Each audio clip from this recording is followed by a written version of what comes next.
प्रकटे के करी धराव एक प्रकटे वचन मन प्रतिपद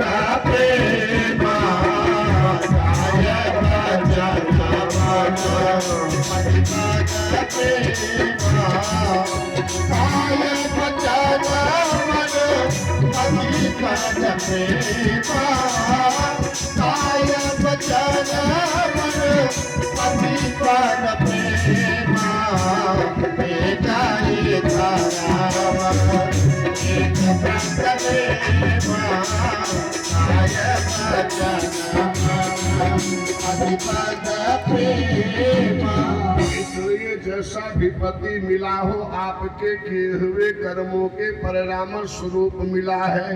पति को भी जैसी पत्नी मिली है उनको उनके कर्म के अनुसार ही मिली है।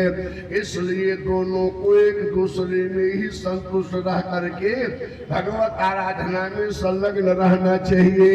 भगवती सती भगवती सीता अपने चरित्र के माध्यम से भारत की नारियों को ये संकेत करती है कि पति के साथ जीवन जीते हुए आपको दुर्दिन भी देखना पड़ सकता है, पर किसी भी परिस्थिति में पत्नी के मन में पति के प्रति दुर्भाव नहीं आना चाहिए। ऐसी पत्नियों को अलग से अगर वो यज्ञ होम करें या न करें, समझ लीजिए उन्होंने अपने को तार दिया।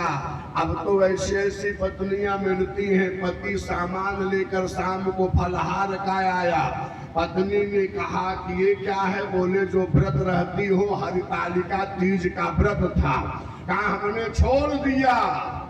पति ने कहा क्यों छोड़ दिया, कहा हमारे बगल में एक पंडित जी आए थे, मैंने उनसे पूछा तीज का व्रत ये औरतें क्यों रहती हैं, तो पंडित जी ने कहा कि जो औरत तीज का व्रत रहती है उसको अगले जन्म में यही पतिदेव फिर से मिलते हैं।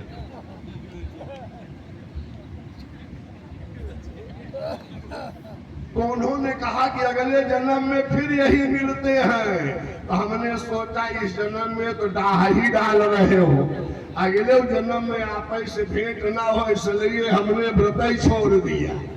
अब सोचो एक पत्नी कलजुग की ये है कि अगले जन्म में महोदय का मुंह न देखना पड़े, व्रत छोड़ रही है।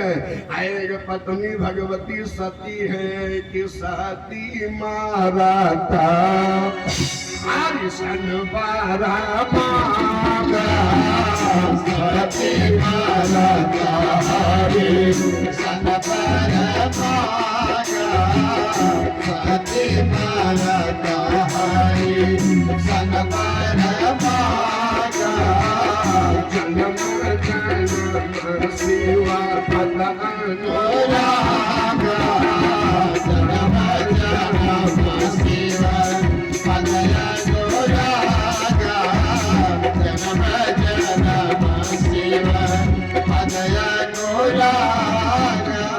अजमाई तो इसीलिए कारण क्या बना, बोले ते ही कारण हिमगिरी गृह जाई, तेरी कारण हिमगिरी गृह जाई, तेरी कारण हिमगिरी गृह जाई, जननी पार्वती तन पाई, जननी पार्वती तन पाई, जननी पार्वती तन पाई, तेरी कारण हिमगिरी गृह जाई, जननी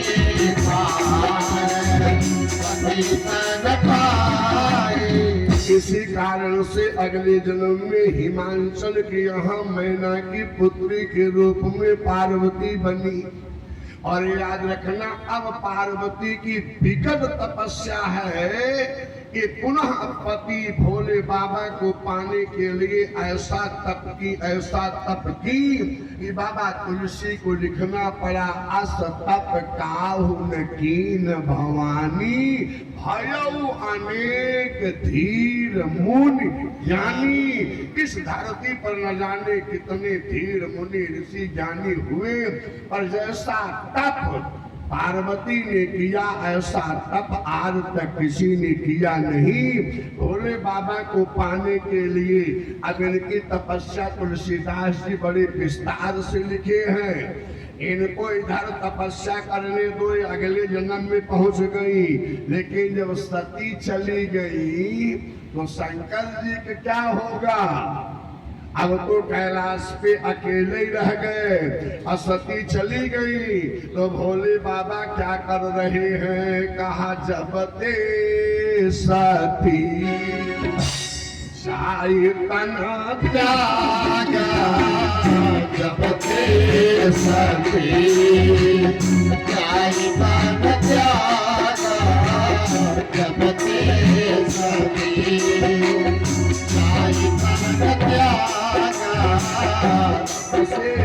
शिव मन भयउ गिरागा, शिव मन भयउ गिरागा, शिव मन भयउ गिरागा। जब सती शरीर छोड़कर चली गई, अगले जन्म में भोले बाबा को मांगी तो उनके जाने के बाद अब भोले बाबा को कैलाश सोना सोना लगने लगा। कैसे रहे अकेले बिना सती के? पति पत्नी, अभी कोई संतान भी नहीं थी, तो खाने दौड़े तो दो ही काम भोले बाबा करे, क्या? बोले जपहि सदा रघुनायक नाम, जपहि सदा रघुनायक नाम, जपहि सदा रघुनायक नाम। पहला काम है सदा जपना, एक दो क्षण कभी कभी नहीं, जपहि सदा। निरंतर भगवान के नाम का माले का जप होने लगा। और दूसरा काम क्या था?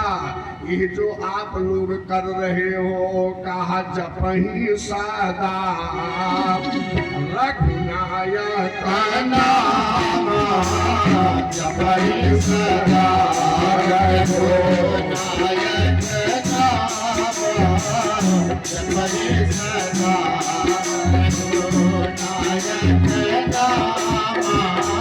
चाहता है सुनई राम गुण नाम, चाहता है सुनई राम गुण नाम, चाहता है सुनाई राम गुण नाम, चाहता है सुनाई राम गुण नाम।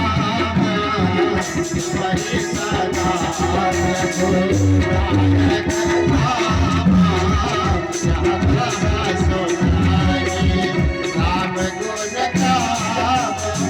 केवल दो काम भोले बाबा का रह गया, निरंतर भगवान के नाम का जप सदा, कभी कभी नहीं, इतवार मंगल नहीं।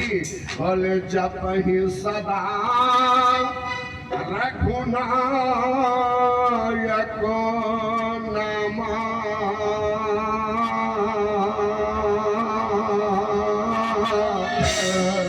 चाहता सुनहि राम गुण गाम। भगवान का नाम जपे और जब मौका लगे तो जहाँ कहीं भी ये पता चल जाए कि भगवान की कथा हो रही है तो भोले बाबा कथा सुनने जाए। इसलिए अगले जन्म में जब पार्वती के रूप में इनका दोनों का मंगल में मिलन हुआ तो पार्वती मैया ने सवाल किया, हे भोले बाबा, हम तो आपको छोड़ के गई, पर मेरे वियोग में आपका दिन कैसे कटता था?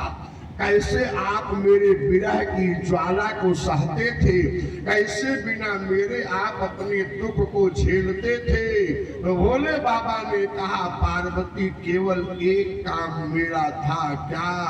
कहा जब तक कैलाश पे रहता था नाम जपता था, और उसके बाद नित्य नियम बनाकर नीलगिरी पर्वत पर भगवान की कथा सुनने जाता था। किससे? बोले कागभूषुंडी के आश्रम पर। बोले कागभूषुंडी तो आपका चेला है, जाते होंगे तो आपका चेला स्वागत करता होगा, कथा में व्यवधान बनता होगा।